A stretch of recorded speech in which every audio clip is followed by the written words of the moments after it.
The human skeletal system consists of different types of bones. In fact, the adult human skeletal system consists typically of 206 different bones. And all these different types of bones can be categorized into 5 groups. And that means the human skeletal system only contains 5 different types of bones. So let's discuss what these 5 different groups are, what these 5 different types of bones are. Let's discuss their function, and then let's take a look at the following diagram and let's place some of these bones into their correct group. So let's begin with the long bone.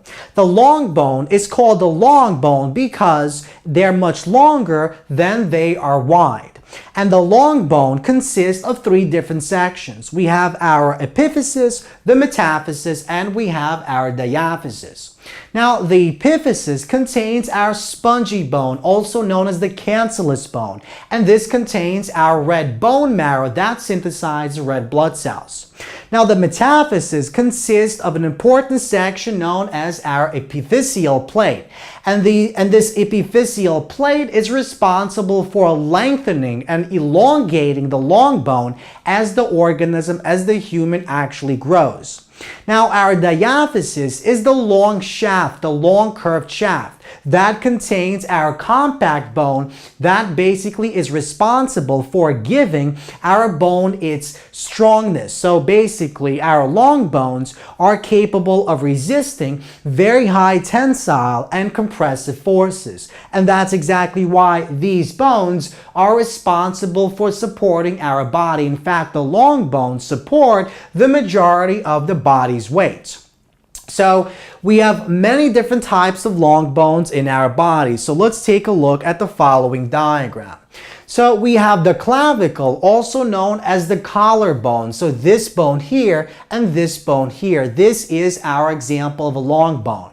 Now in the arm, we have the humerus, the bone here, and we have the 2 bones here, our radius and the ulna. These are examples of long bones. Now, if we examine our legs, the legs also contain long bones. So we have the femur, which is the bone that is much stronger than concrete.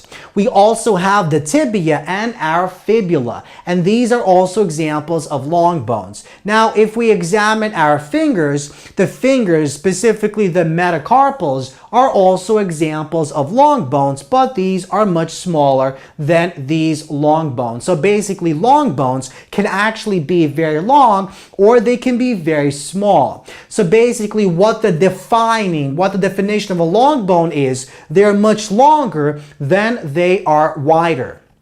Now, let's take a look at the second type of bone known as our short bone. So by definition, a short bone has the shape of a cube, and that basically means they are as long as they are wide.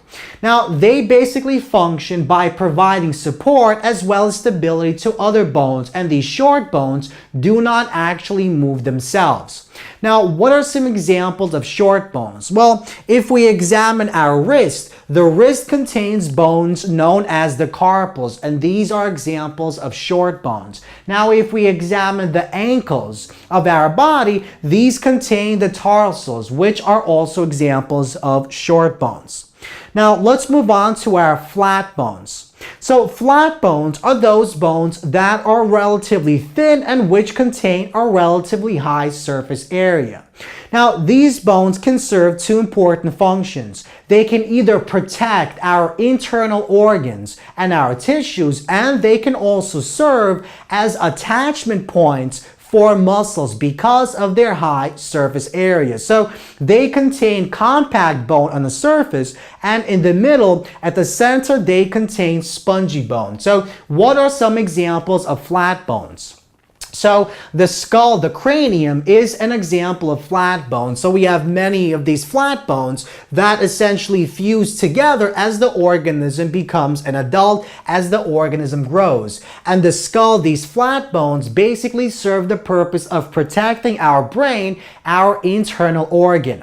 Now, other examples of flat bones is the rib cage as well as our sternum.